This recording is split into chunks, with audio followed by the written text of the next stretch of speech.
Meta lo acaba de hacer. Acaba de anunciar una nueva herramienta para el desarrollo de aplicaciones web, lo cual podría significar un nuevo cambio radical en la forma en la que utilizamos CSS. Pero vamos a ver de qué se trata. Meta acaba de anunciar hace apenas unas horas un nuevo framework, o más bien una nueva herramienta para poder utilizar CSS con React llamada Stylex. Esta herramienta no es nueva, de hecho digamos que es la forma que tiene el equipo dentro de Meta para poder trabajar con CSS a lo largo de todos sus proyectos. Entonces digamos que es la forma predefinida que ellos tienen de poder escribir CSS en JS, pero con algunas diferencias a lo que ya conocemos con algunos otros frameworks. Si nosotros vemos un ejemplo básico de cómo utilizar Stylex, vamos a ver que no difiere mucho de algunas de las soluciones que ya conocemos actualmente y que digamos que consisten en lo mismo, en poder escribir estilos CSS directamente dentro de nuestro JavaScript. Recordemos que esta es una técnica que para muchos puede resultar muy útil, para otros no es nada práctico, porque al fin de cuentas mucha gente está acostumbrada a escribir CSS separado en un archivo, y digamos que si seguimos esta parte de las responsabilidades únicas, pues la verdad es que suena un poco extraño para algunos el estar combinando no solamente ya el HTML como JSX, sino también el JavaScript y el CSS, lo cual digamos que si no lo haces correctamente bien, podría afectarte sobre todo en tiempo de ejecución al estar procesando más JavaScript del que necesitas.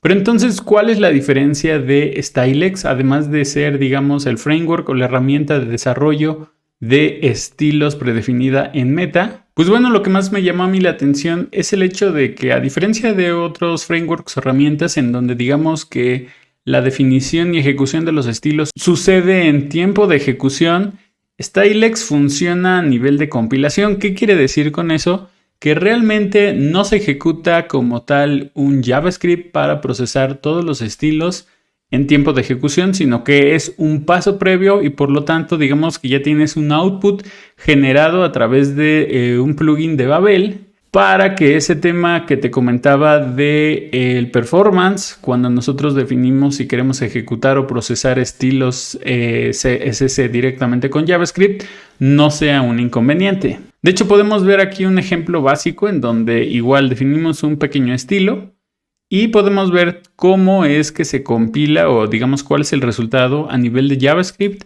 y a nivel de CSS. Algo que me gusta mucho y que toma como referencia el tema de CSS Modules es que podemos definir nuestros selectores para que sean únicos. ¿Qué quiere decir? Que a pesar de que nosotros podamos tener nombres repetidos, los estilos siempre van a tener un ID único que los identifique, pero ya en tiempo de ejecución. Algo que, por ejemplo, me gusta muchísimo de CSS Modules. Pero probablemente te preguntas, ¿qué pasa con escenarios o selectores mucho más avanzados? Aquí viene la desventaja de Stylex. Desde su propia documentación nos dice que, a pesar de que CSS te permite crear selectores mucho más avanzados, digamos que lo que hace es que puedan definirse estilos a distancia, es decir, que a partir de un estilo puedas afectar elementos que sean hijos o que tengan una mayor profundidad dentro del árbol del DOM. Entonces, digamos que para todos estos escenarios en donde tienes que combinar estilos o hacer diferentes combinaciones de los selectores, Stylex no es la solución y prácticamente no puedes hacer ese tipo de escenarios. En ese sentido queda la duda entonces si Stylex es una solución tan poderosa que Meta lo recomienda ampliamente para utilizar solo, y la respuesta es que no. ¿Deberías complementar esto quizá con algunos otros estilos o simplemente con CSS tradicional? Sin embargo, a mí me causa un poco de conflicto el tener que combinar más de una herramienta para poder generar CSS. Y es aquí donde llega la pregunta de si realmente esta nueva herramienta que acaban de liberar open source es la alternativa definitiva a poder utilizar Tailwind CSS. La realidad es que creo que no tienen nada que ver. En primer lugar, porque Tailwind CSS no es como tal una herramienta o un framework CSS in JS. Es decir, realmente siempre estás trabajando a nivel de CSS puro cuando utilizas Tailwind CSS. mientras que Stylex se enfoca más, pues digamos, en esta estrategia de definir a través de JavaScript, pero con la ventaja o la singularidad de que puede generar el código CSS directamente en tiempo de compilación.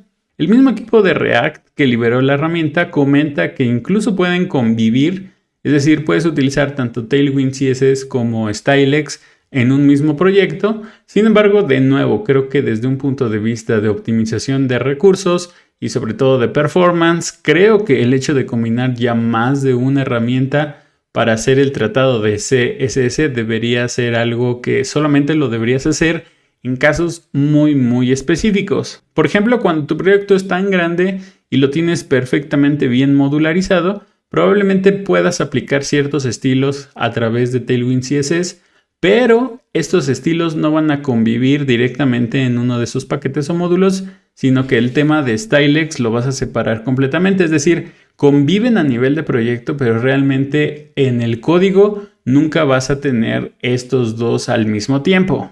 Pero, en fin, devs, me gustaría saber su opinión. ¿Qué opinan de esta nueva herramienta que acaba de lanzar Meta o diagonal Facebook para competir en este ámbito del uso de CSS en JS? ¿Creen que va a tener éxito? ¿Creen que esto va a ser más adoptado que a lo mejor algunas otras soluciones como Bootstrap, Tailwind, Style Components y otros? Me gustaría saber sus comentarios. Muchísimas gracias por llegar hasta el final del video, gracias por sus likes, sus comentarios, por suscribirse al canal y como siempre, seguir apoyando el canal viendo todos los videos. De mi parte es todo, gracias de nuevo por llegar al final y si no hay nada más, nos vemos la próxima.